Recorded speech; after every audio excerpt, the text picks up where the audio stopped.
Ravina Amar. Oui, Ravina Amar. Danin, on est en train encore une fois, on est dans le contexte de ce verset, ce fameux verset qui vient du Milouim, la consécration du Mishkan dans le désert. Là, on voit que Aaron et les Kohanim ont été séparés pour 7 jours. Et le 8e jour, c'était le service. Et on est en train de voir à quel point est-ce qu'on peut comparer, à quoi on peut appliquer cette mitzvah de séparation de 7 jours avant le commencement de la Avodah, du service. Donc, on a vu d'abord une comparaison qu'on a fait avec Yom Kippour, aussi avec Paraduma. On a essayé d'autres candidats, comme Rosh Hashanah, comme les Regalim, comme Shavuot, et tout ça, ça n'a pas marché. Bokotov. Alors là, on continue dans le même contexte. Ravina Amar Danin Avoda Bekohen Gadol.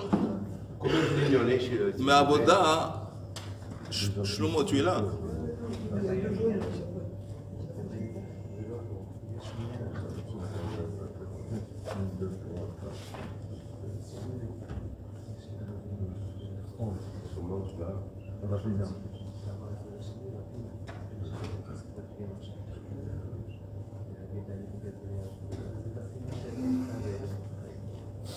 Ravina Amar Danin Avoda Bekohen Gadol, mais Avoda Bekohen Gadol.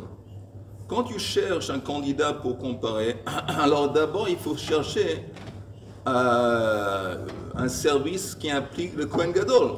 Pourquoi? Parce que le Chanukata Mishkan, Chanukata Mishkan Miluim, ça concernait Aaron, Kohen Gadol. Ok? Donc si c'est comme ça, tout ce qu'on avait dit avant, les Regalim, Shavuot, Rosh Hashanah, tout ça, c'est pas parce qu'il n'y a pas de Kohen Gadol. La Pukei Kulehu Kushiatan, et ça exclut toutes les autres Kushiot qu'on a apportées, de Lav Avoda Be Kohen Gadol, parce que ça ne concerne pas le Kohen Gadol.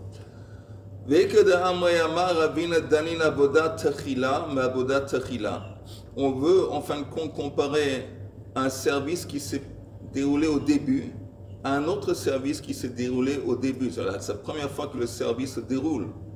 Alors la Gemara demande, ça veut dire quoi exactement? Maï Techila, ça veut dire quoi au début? Il aime Techila be Kohen Gadol. Si tu me dis que c'est la première fois que le Kohen Gadol il fait ce service dans l'histoire, alors ça ne marche pas. On a déjà parlé du Kohen Gadol. Et la Avodat Techila b'makom. Mais Avodat Techila b'makom. Qu'est-ce qui est unique? Que c'est la première fois que dans le makom, que dans cet endroit, le service a eu lieu. C'est quoi cet endroit? Dans le désert, c'était le Mizbeach HaNechoshet. Mizbeach HaNechoshet, quand ils ont bâti et consacré le Mishkan, c'est la première fois qu'ils ont commencé à faire le service dans le Mizbeach HaNechoshet.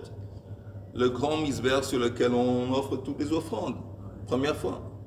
Et alors donc Yom Kippour se mange. Pourquoi Yom Kippour se mange? Parce que aussi c'est la première fois que quelqu'un rentre dans Kodesh HaKodashim et fait le service. Là aussi c'est la première fois que dans cet endroit ce service a eu lieu. Paradouma, ça s'applique pas, mais Paradouma on a un autre limoud qui fait le lien. Ok, on est arrivé jusque là l'autre fois. Ki at Rabdimi Amar Rabbi Yochanan. Ki at Rabdimi Amar Rabbi Yochanan matnei chada. Rabbi Yoshua ben Levi matnei tarte. Rabbi Yochanan, lui, il enseigne une chose, il applique une chose à partir de ce verset de Milouim. Tandis que Rabbi Yoshua ben Levi il enseigne deux choses. Il dit que ce verset s'applique à deux choses. On va voir, Rabbi Yochanan matnei chada la'asot lechaper. On avait dit que ces deux mots, ils viennent du verset. La'asot lechaper elu ma'ase Yom Kippourim. C'est fait allusion à Yom Kippour. Hein? On l'a vu. Mais Rabbi Yoshua ben Levi matnei tarte.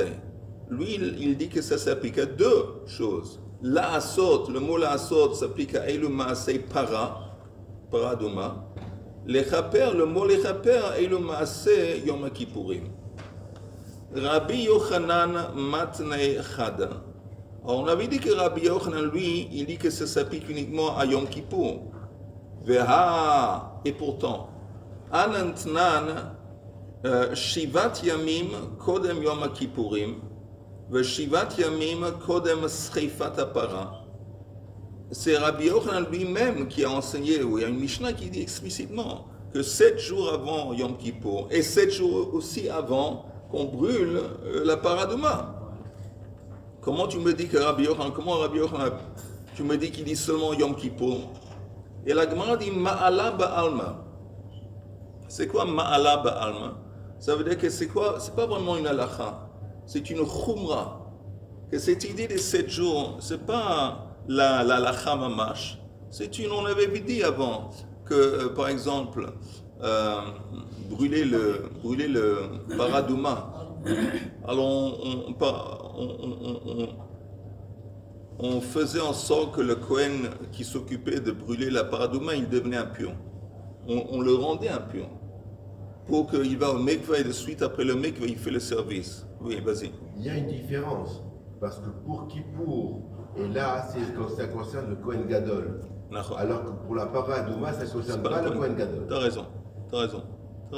C'est peut-être pour ça que un il dit 2, un il dit 2 raisons et une raison. Peut-être. Il est plus marmire et... Peut-être. En attendant, on te dit Rabbi Yochanan, lui, il dit ça s'applique à une chose, Yom Kippour.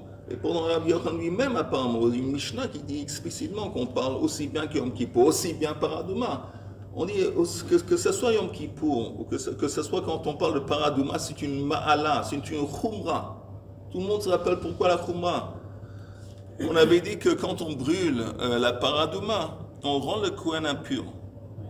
Pourquoi? Pour aller contre les tztukim. Parce que les tztukim, eux, ils ont dit que quelqu'un qui va au mikvah, il ne peut pas après faire brûler la paradouma. Il doit attendre la tombée de la nuit. Alors pour aller contre, démontrer que les tztukim, ils avaient tort, ils avaient systématiquement rendu le Kohen impur. Il allait au mikvah de suite. Sans attendre la tombée de la nuit, il entamait le service, il entamait le brûler la paradouma. Mais... Tu vois, c'est manienne, Mitia Chassim. Parce qu'apparemment, les tztukim, c'était pas n'importe qui, c'était un groupe important qui avait de l'influence, qui impactait sur le data kahal. Et il voulait démontrer que c'est pas là là. Il y a aussi d'autres. Il y a plein d'autres trucs. Plein. Mais en attendant, il voulait faire attention que si tu vois que tu rends impur le Kohen Gadol, peut-être on va prendre la Touma à la légère en ce qui concerne la paradouma. Il dit tiens, on le rend impur. Alors ça veut dire que c'est pas sérieux toute cette histoire de Touma en ce qui concerne la paradouma. À cause de ça, pour exclure cette pensée, ils ont fait plein d'autres khumrot. Par exemple, on avait dit que le Kohen qui s'occupait de brûler la paradouma, on le mettait dans une chambre où tous les ustensiles dans la pièce étaient faits de matériel qui était insensible à la Touma. De pierre, de terre. Oui, alors, on avait dit ça, entre autres, encore une fois, des khumrot. On dit ici aussi, c'est une khumra. C'est pas la halakha mamash. Ma'ala ba'alma. Veha amar Rabbi Manyumei bar Chilkia, amar Rabbi Mechasya bar Idi, amar Rabbi Yochanan. Ka'asher asa bayom hazeh. Siva Hashem la'asot lechaper alechem. Ça, c'est encore une fois la citation du verset qui vient de Milouim, dans le désert. La'asot, le mot la'asot est le ma'aseh para. Lechaper est le ma'aseh Yom Kippourim. Qui dit ça? C'est Rabbi Yochanan. On voit bien ici que Rabbi Yochanan applique ce verset aussi bien à paradouma que Yom Kippour. Tu connais bien. Mais non, nous on avait dit que Rabbi Yochanan a appliqué ce verset, les 7 jours, ça s'applique uniquement à Yom Kippour. Ici on voit que ça s'applique aussi, selon lui, à paradouma. Et on dit Ahou de Rabbi. Là, il est en train de citer l'opinion de son Rav.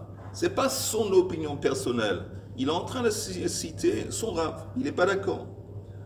De Kiyat Ravin Amar Rabbi Yochanan, Meshum Rabbi Ishmael, la Asot, et là c'est texto. C'est Rabbi Yochanan qui parle au nom de Rabbi Ishmael. Rabbi Ishmael, c'était un des rabbins, c'était le Rav de Rabbi Yochanan. Et c'est écrit, le mot la Asot et le Maaseh Para, ça fait allusion à Paradouma. Le mot Lechaper et le Maaseh Yom Kippourim. Ok. Amar le Reish Lakish le Rabbi Yochanan, Meheicha kayalaftla. Mais Milouim, il écoute, c'est quoi notre prototype? C'est quoi notre point de départ? C'est le verset qui parle dans la Torah de Milouim. Là, on parle de l'obligation de se séparer de 7 jours. Ima Milouim, kol hakatuv bahen ma'akev bahen. On sait très bien qu'en ce qui concerne Milouim, tous les actes qui étaient censés de se dérouler, Me'akev, c'est quoi Me'akev? Ça retarde, ça veut dire que c'est obligatoire. Chaque chose qui se passait, c'était tellement important qu'on ne peut pas le faire autrement, on doit le faire. Alors ici aussi, hein? Le Milouim, il durait 7 jours. Non. Le Milouim, c'était quoi? C'était la préparation des Kohanim pour le service. Alors il y avait 7 jours de préparation. Pour un jour. Oui, exactement. Chanukah Tabayit, c'était le 8e jour. Non, mais à chaque fois qu'il devait travailler dans chaque Mishmeret, elle devait attendre 7 jours avant de travailler le jour qu'elle avait besoin. Non, il n'y avait pas de Mishmeret. Dans le Mishkan, on parle du Mishkan dans le désert. Oui. On parle de l'inauguration du Mishkan dans le désert. D'accord, 7 jours. Alors, pendant 7 jours, Aaron et ses fils étaient mis de côté. Ils étaient isolés. Et c'est Moshe qui faisait pendant 7 jours le service. Dans les Milouim, c'est quoi les Milouim? C'est au temple. Non. Quand on parle de Milouim, ça vient de l'Emalot Yadam, ça vient du mot inauguration. L'inauguration. Les Milouim qu'on faisait régulièrement, les Mishmerot dans le temple. Quand je dis Milouim, c'est un terme qui est associé uniquement à l'inauguration du Mishkan dans le désert. Alors, mais de toute façon, tout ce qui se déroulait là-bas, c'était Ma'akev. Alors, Hachanam, ici aussi, en ce qui concerne Yom Kippour, Kol hakatuv behen ma'akev behen. Apparemment, ça doit. Si tu me dis, Rabbi Yochanan, que ce qui s'applique dans Milouim, ça s'applique aussi Yom Kippour. C'est-à-dire que les halachot de Yom Kippour, la façon qu'on se comporte envers le Kohen, ça aussi c'est Ma'akev. Vechi teima hachinami. Et si tu dis oui, en effet c'est vrai. Et pourtant, vehatnan ou matkinin lo Kohen acher. C'est écrit dans la Mishnah qu'on prépare un stand-by. On prépare un Kohen pour remplacer le Kohen Gadol dans le cas où le Kohen Gadol, il y a quelque chose qui se passe. Velo ketane mafrishin, mais c'est pas écrit qu'on met le stand-by, le Kohen remplaçant, on l'isole de 7 jours. C'est ça qui est bizarre. Oh, d'accord. Tu me dis qu'on sépare le Kohen Gadol 7 jours, on met de côté en tant que remplaçant un Kohen. Mais on ne lui dit pas le Kohen, s'il n'a pas été isolé pour 7 jours. On le fait pour les familles de Kohen. Pendant 7 jours, ils restent donc en Milouim, ils restent donc à l'intérieur, sans sortir, sans avoir des contacts avec l'extérieur. Alors on le fait pour eux, et pas pour le Kohen de remplacement. Ça, c'est la question de Reish Lakish à Rabbi Yochanan. Il dit, écoute, si tu te bases sur les Milouim qui se sont déroulés dans le désert, là, tu vois que les 7 jours de séparation, c'est vital.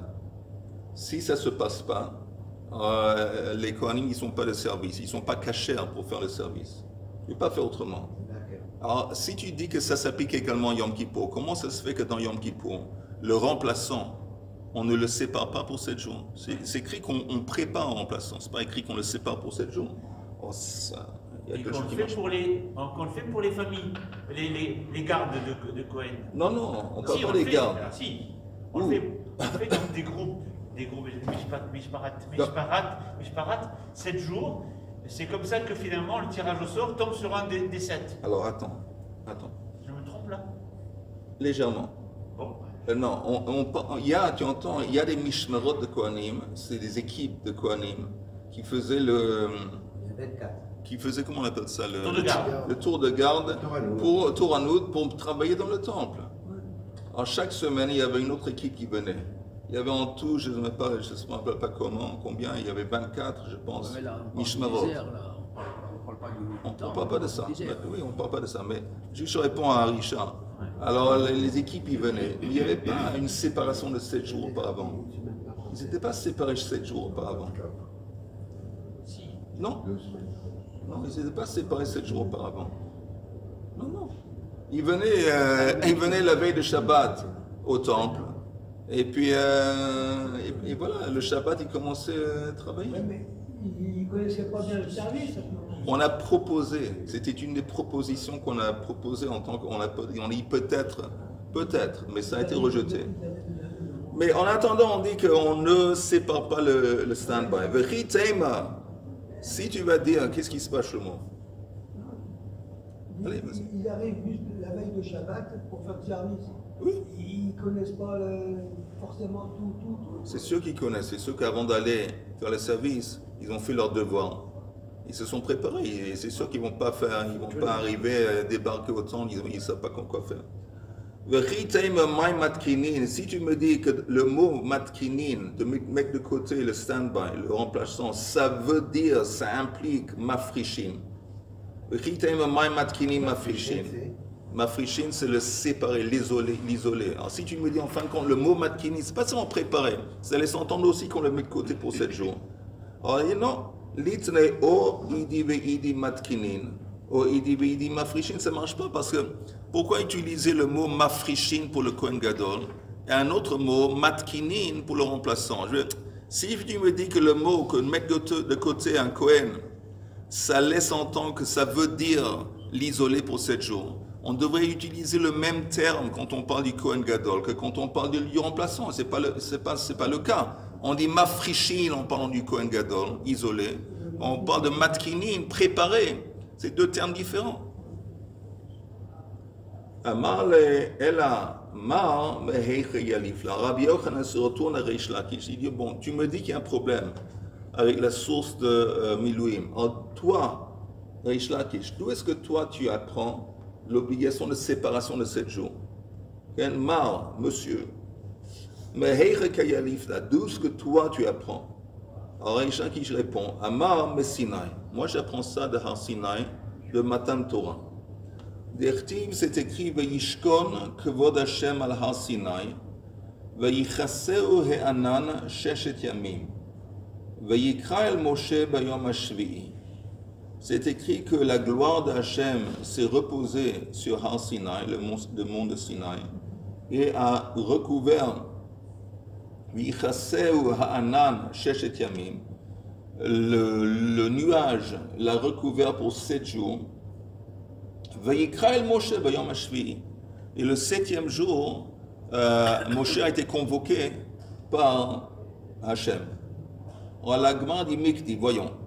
Ktiv Vayikra el Moshe bayom hashvi'i, qu'il a été convoqué, appelé par Hachem le 7e jour. Alors c'est évident que si il a été appelé le 7e jour, ça veut dire qu'il y a eu 6 jours qui ont précédé. D'accord? Oui. Pendant 6 jours, il s'est posé sur la montagne. Alors pourquoi préciser Maï Sheshet Yamim? Pourquoi préciser? Une fois que tu me dis le 7e, ça aurait été suffisant de dire qu'il y avait la gloire d'Hachem qui se posait sur Har Sinai. Et le 7e jour, il a été convoqué. Alors j'ai très bien compris qu'avant il y a eu 6 jours. Pourquoi préciser 6 jours? Alors la Gemara dit Maï Sheshet Yamim, Ze Bena'av. Encore une fois, c'est un prototype. De là, on apprend. Chez Kol HaNichnas b'Machane Shechina Ta'un Prishat Shisha. N'importe qui rentre dans Machane Shechina. Machane Shechina, c'est le lieu. Vous savez, il y a dans le temple, il y avait Machane Shechina, Machane Levia et Machane Israël. Par exemple, Machane Shechina, c'est possible que c'est le Kodesh HaKodashim. Machane Levia, c'est le temple. Et Machane Israël, Yerushalayim. Il y a d'autres opinions, mais disons. Alors, quand Akadosh Baruch Hu a convoqué Moshe à Har Sinai, c'est comme si maintenant il rentre dans Machane Shechina. Donc ça veut dire, pourquoi on parle de 6 jours? De nous dire chaque fois que quelqu'un rentre dans Machane Shechina, c'est précédé par 6 jours de préparation. Ok? Donc c'est Bena'av, la dernière ligne de la page, chez Kol HaNichnas b'Machane Shechina, n'importe qui rentre dans Machane Shechina, il nécessite Ta'un Prishat Shisha. Mais la Gemara dit, ok, mais attends, il y a un problème de base. Mais dans notre Mishnah, on parle de 7 jours de préparation, 7 jours d'isolement. Toi, tu dis, Reish Lakish, tu te bases sur Har Sinai. Et on parle de 6. On parle de 6, il y a un problème. Alors la Gemara dit, Matnitin, notre Mishnah, elle s'accorde avec l'opinion de Matnitin Rabbi Yehuda ben Beterahi. Il va que selon Rabbi Yehuda ben Beterahi, de Chaish le Tumat Beito. il a peur, il prend en compte la possibilité d'une touma, un manque de pureté qui a été causé par sa maison. Ça veut dire quoi? Regardez si vous voulez bien le Rashi. En haut de la page, les toumat beito. C'est-à-dire, Machane Shechina, c'est Arabaï, Machane Levia Yerushalayim, Machane Israël, c'est tout Israël? Non. J'ai dit, Machane Shechina, c'est Kodesh Kodashim, Machane Levia, c'est le temple, et j'ai dit, Yerushalayim, c'est Machane Israël. Mais il y a d'autres opinions. Mais de toute façon, regardez le Rashi en haut, le toumat beito. Shema im izakek li ishto, vetiré dam. C'est possible qu'avant les jours d'isolement, disons que ça nécessite 6 jours de préparation, d'isolement, mais il a le droit d'avoir des relations conjugales avec sa femme. Oui. Avant, c'est les 6 jours. Mais il y a une éventualité, une possibilité. Et Nida. Nida, on s'en fout. Pourquoi Nida, on s'en fout? Je vais dire pourquoi. Parce que qu'il n'est pas à côté. Même si, après les relations, sa femme Nida, il a touché, mais il va au mikveh, c'est suffisant, il n'y a pas besoin. Mais ici, Rashi parle d'un autre danger. Nimsat, encore une fois, Shemaim Izakek Lishto Vetire et Dam Beshat Bia, peut-être pendant les relations, elle devient Nida. Oui. Alors là, il s'avère, Venimsat Tameh Shivat Yamim, comme Mishpat Boel Nida, quelqu'un qui a des relations avec une femme qui est Nida, oui. Il devient tamé pour 7 jours. Ah bon? Oui. Velo Yechol Avod Beyom Kippour. Alors si c'est comme ça, il ne va pas pouvoir être de service Yom Kippour, parce que si tu me dis, encore une fois, que tu te bases sur Har Sinai. Har Sinai, Matan Torah, combien de jours de préparation il y a eu? Non. On vient de voir à la minute 6. Si tu me dis, donc, j'apprends de là, ça c'est le prototype, il y a 6 jours de préparation. Mais dans le cas où la nuit avant, il était avec sa femme, et sa femme est devenue Nida pendant les relations conjugales, il savait que lui, il devient tamé pour 7 jours. Le 7e jour, il est toujours tamé. Et le 7e jour, c'est Yom Kippour. Alors c'est pour ça, selon Rabbi Yehuda ben Peter, de peur de cette éventualité qu'on ajoute un jour. Ah, d'accord. On ajoute le 7e jour. Donc, la séparation, où est-ce qu'on apprend la séparation, l'obligation de se séparer avant qu'on rentre dans Machane Shrina? Dans le cas de Yom Kippour, c'est quoi rentrer dans Machane Shrina? C'est quand le Kohen Gadol il rentre dans Kodesh HaKodashim. Dans le cas de Matan Torah, c'est quoi Machane Shrina? C'est quand Moshe Rabbeinu a été convoqué par Kadosh Baruch Hu. C'est écrit Veikra Hashem al Moshe. Mais ça suppose, ça oblige une séparation de 6 jours auparavant. Et pourquoi dans la Mishnah de Yom Kippour on parle de 7 jours? Par l'éventualité dont parle Rabbi Yehuda ben Betera. Il y a quelque chose qui n'est pas logique là. Ok, vas-y. D'après ce que je pense, si la personne doit se préparer pendant 6 jours, ça veut dire que la rencontre elle doit se faire après les 6 jours. Or, si lui il sait déjà que la rencontre elle va se faire après 6 jours. Pardon? Si lui il sait que cette rencontre elle va se faire après le 7e jour. Qu'est-ce qu'il a besoin d'avoir des rapports avant? Ça complique les choses. Il sait qu'il va avoir, dans 6 jours, il va avoir et qu'il doit se préparer pendant cette période. Retiens-toi pendant 2 ou 3 jours avant, de manière à ce que tu ne sois pas dans cette limite. Vous avez entendu la question de Eli? Oui, mais d'autres cas pour contrer la question. C'est qu'en fait, si sa femme, c'est le soir de son mikvé à ce moment-là, alors il doit aller avec. Maintenant, si après elle a des écoulements, ce qui peut se passer, alors à ce moment-là, ça... Alors d'abord, oui, il faut... Qu'est-ce qu'il a dit? Eli a demandé, et il dit c'est simple, si il sait Yom Kippour c'est le 7e jour, et il sait qu'il doit se préparer pour le 7e jour, alors pourquoi il va prendre le risque d'être avec sa femme la nuit avant? Il y a deux réponses. Une réponse est possible, que la nuit du mikveh ou de sa femme, ça tombe. Deuxième chose, de quelle éventualité on parle? Qu'elle devienne Nida au moment même qu'ils ont des relations conjugales. C'est rarissime, c'est très rarissime, très rarissime. Alors le type lui a dit bon, ils ont tous les deux peut-être envie d'être ensemble, et peut-être il y a même une mitzvah d'être ensemble. Alors ils ne vont pas dire à cause de la possibilité, alors on y va. Mais néanmoins, on veut éviter la possibilité, l'éventualité. On ne parle pas d'un juif normal, un juif, il faut avoir le niveau. Le Kohen Gadol, c'est pas... Mais attends, quand tu dis le Kohen Gadol, que tu saches que dans l'histoire juive, le Kohen Gadol, il y avait beaucoup de fois, c'était un poste qui a été acheté par des gens. Et ce n'étaient pas des gens à un niveau spirituel élevé, au contraire. Ça complique les choses. Ça complique les choses parce que le Kohen Gadol véritable, le niveau de Aaron à Kodesh. Aaron à Kohen. Son niveau. Qui c'est qui va aller à New York? Il faut très bien. Mais c'est qui le Kohen Gadol? C'est les descendants d'Aaron. Ouais. C'est pas tous les descendants. descendants. Tu parles des gens qui se font acheter, c'est pas. Moi je parle pas de ça, je parle des Moi je te parle encore une fois, je te parle de l'histoire juive. Pendant les siècles, il y avait pendant la lignée de Kohen Gdolim, il n'y avait pas toujours le Kohen Gadol, c'était un grand sadique. C'est tout. Comme pas toujours, il y a un risque que le type il dit bon, c'est pas un fait d'être avec sa femme, c'est simplement il prend moins de précautions qu'il devrait prendre. Au moment où il sait qu'il y a une rencontre importante. Oui. Avec Yom Kippour, avec le service qu'il a dans le temple et tout. Il n'est pas, c'est pas un gosse de 20 ans, il fait attention. Peut-être c'est un gosse de 20 ans. Peut-être c'est un gosse de 20 ans. Peut-être, de toute façon. Ça c'est... Oui. Comment que ça se fait le Kohen, je crois que, d'après moi, il devrait être isolé. Parce il est isolé. Avec sa femme pendant les 7 jours, alors quelle préparation c'est? Quelle préparation? Je répète, mais essayez de... Je répète, il y a une machloket.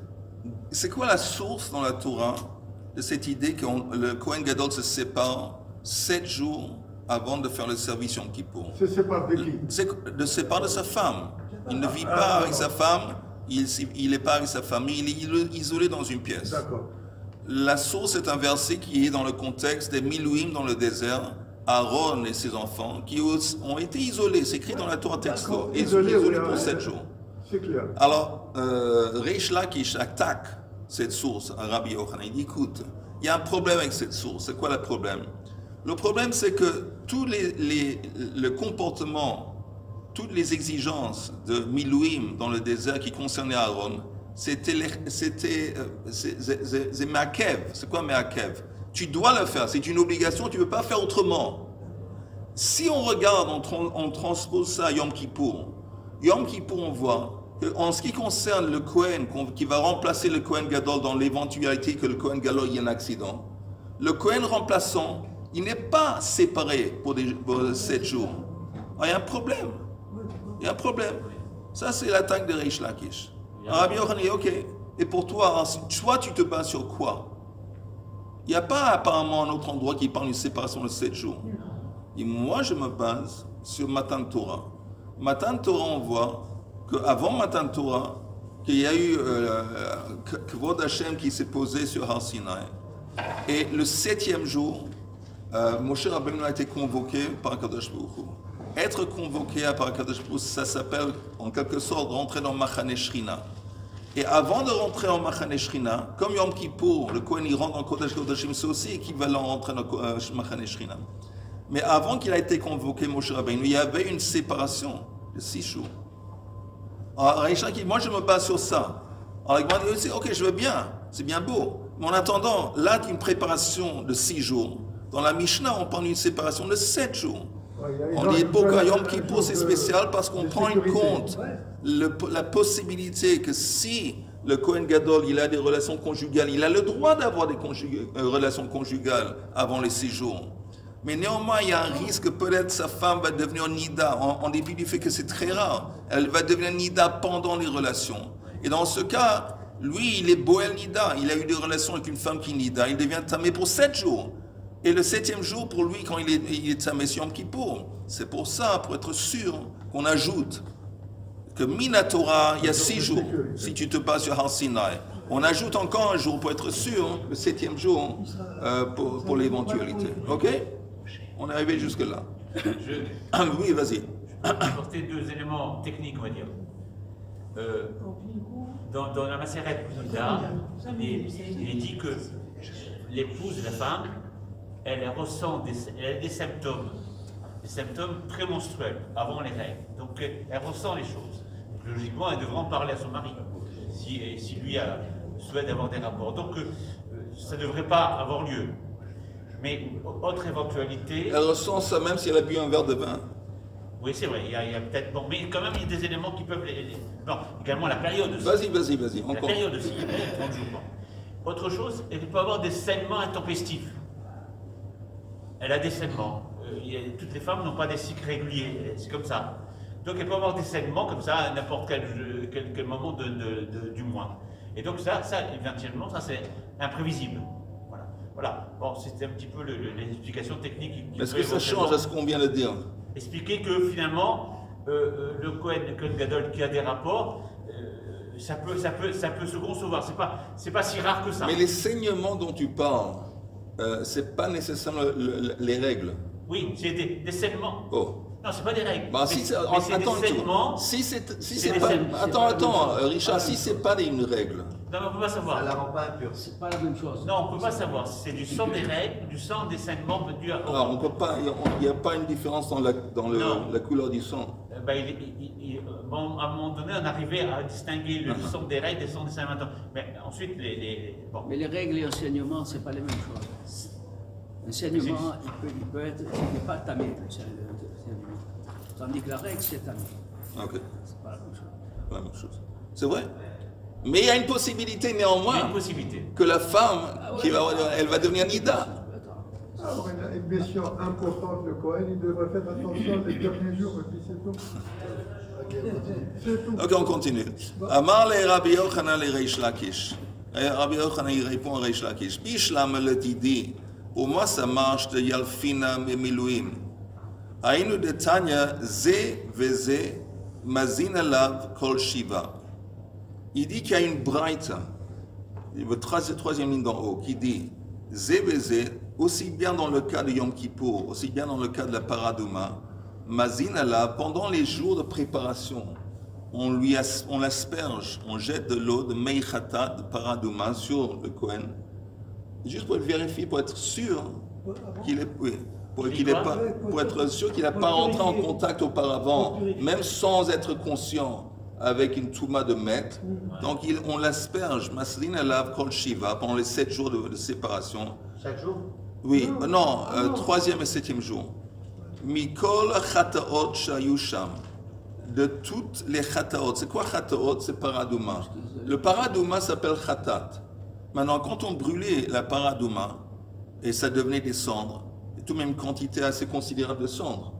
Ok, Paradouma, c'est une vache qu'on brûle. C'est pour tout Israël. Attends, oui, mais tout de même, c'est une grande quantité de cendres. Et qu'est-ce qu'on faisait? On conservait les cendres. On les mettait de côté, on les conservait. Et c'est possible pendant plusieurs, je sais pas, pendant plusieurs générations. Il y avait peut-être plusieurs, au fil du temps, il y avait peut-être plusieurs Paradouma. On a dit combien il y avait de Paradouma? On n'a pas dit combien. Mais il y avait pendant l'histoire, il y avait plusieurs Paradouma. Mais en attendant, c'est ça, et on dit ici que quand on jetait Meichata, l'eau dans laquelle on mettait les cendres de la vache rousse, on mettait un petit peu des cendres de toutes les vaches, de toutes les cendres qu'on avait mis de côté. Un petit peu de celui-là, un petit peu de celui-là. C'est pas avec toi qu'on a vu Moshe et Ezra. Et après Moshe et Ezra, il y a eu 7. Et la 10e, c'était Mashiach. Je ne me rappelle pas, c'est possible, je ne me rappelle pas. C'est possible, on a vu ça à la fin de Masechet Rosh Hashanah peut-être. Je ne me rappelle pas. Kol Shiva, Mikol Chatot Shayusham, de Havai. De Havai Nami Haza'a Bemiluim. Alors pourquoi ça marche selon moi? Mon prototype, ma source, c'est Miluim. Dans Miluim, qu'est-ce qu'on voit? Qu'on jetait Meichatat sur Aaron. On aspergeait Aaron dans le désert. Ouais. Ça marche avec la braïta qui dit que ça fait partie de la séparation. Pendant la séparation qu'il était isolé, on l'aspergeait. Elle a le didach, mais toi, mon cher collègue Reish Lakish, de Yalaft mi Sinai, toi tu apprends de Sinai. Haza'a be Sinai mi Havai. Il n'y avait pas un aspergement au moment de Sinaï, au moment de Matan Torah. Une aspersion. Il n'y avait pas une aspersion. Il n'y avait pas. Reish Lakish répond, Amar le'veletamir, et selon toi et ton raisonnement, minich, que tu penses que c'était sorti de l'auberge, tu penses que c'est bien. T'as un problème toi aussi, Rabbi Yochanan, Milouim. Minicha ben Milouim, dam, hacha maim. C'est-à-dire que quand on aspergeait ben Milouim à Aaron à Cohen, c'était avec du sang. Ici, Yom Kippour et Paradouma, on aspergeait, on jetait sur le Cohen qui était d'office, pas du sang, de l'eau. Donc c'est pas la même chose. Toi tu me dis, ok, quand on parle de Yom Kippour et quand on parle de Paradouma, on voit qu'on jetait Meichatat sur le Cohen qui allait être d'office, comme on faisait avec Aaron dans Milouim. Mais si tu te bases sur Sinaï, on ne retrouve pas ça avant on jetait chose. Alors Rish Lakish répond, mais de toute façon, tu as toujours un problème. Parce que dans Milouim, qu'est-ce qu'on a jeté sur Aaron? On a jeté du sang. Tandis que qu'est-ce qu'on a jeté sur le Cohen qui allait être d'autres fils, Yom Kippour et aussi Paradouma? De l'eau. De l'eau. Regarde le Rashi. Le Rashi qui dit de Havaï Nami Haza'a. Tu vois le titre du Rashi de Havaï Nami Haza'a? Le Prisha de Milouim, pendant la séparation des Milouim dans le désert, Kol Shiva, Dirti Vayaz al Aharon. C'est écrit dans Vayikrachet Yaz. Yaz, c'est aspergé, c'est jeté sur Aaron. Urtiv Shivat Yamim Yimale et Yadam. Tu vois, Chaim, le mot Yimale. Yimale et Yadam, ça veut dire inaugurer. Et de toute façon, c'est dit que pendant 7 jours, on va répéter ce qu'on a fait le premier jour. Le premier jour, c'est écrit Vayaz al Aaron. Yaz, c'est asperger. Kol Shiva Aselem Kechok Yom Arishon. Donc, on va se laisser passer. Ok? Donc, mais pour l'inauguration, c'était du sang, tu dis? C'était en fin de compte du sang, Richard qui dit. Si c'était du sang, on a pris du sang d'une offrande, on a jeté ça sur l'habit, sur le corps de oui. Ça valait la peine de venir ce matin. On a pris quelque chose de nouveau. Alors, Hachanami, alors la Gemara dit. C'était pas Ola, c'était Khatat alors. Je ne sais pas, c'est pas écrit le sang de quel animal, de quelle offrande. Non, parce que s'il est brûlé complètement, c'est avec le sang. Non, on parle d'Aaron dans le désert, il n'y avait pas de paradouma. On ne parle pas de paradouma. Alors, il dit, Hacha Maim. Alors, la Gemara finit en disant, Halokash, ça c'est pas un problème. De Tanei Rabbi Chia, Nichnesu Maim, Tachat Dam. L'eau est venu pour remplacer le sang. Ça veut dire quoi, remplacer le sang? Parce qu'au commencement, au temps du Milouim, il n'y avait pas de paradouma. Comment purifier les Kohanim? On jetait du sang des offrandes. Mais même, Bao Tachadam, que plus tard, quand il y avait la mitzvah de paradouma, là justement, le remplaçant du sang, à partir de ça, comment on purifie les gens de Tumat Mita avec paradouma. Donc c'est pas un problème, c'est pas une contradiction. Il y a une différence parce que le sang c'était destiné à purifier que les Kohanim, alors que le paradouma c'est destiné à purifier les Kohanim et n'importe qui. T'as raison, il y a une différence, mais néanmoins t'as raison, mais néanmoins l'eau, la paradouma a été utilisée pour purifier entre autres le Kohen avant qu'il faisait son service. J'ai lu un Pirouche hier, on parlait de la paradouma du désert. Et depuis cette date-là jusqu'à Beit Sheni, il y a eu 9 vaches qui ont été. Et 10, la 10e, c'est pour la il a fait. C'est Chaim qui a parlé de ça. Moi, je l'ai lu. Et maintenant, toi aussi, tu confirmes. Messieurs, je vous souhaite à tous une Shavua Tov.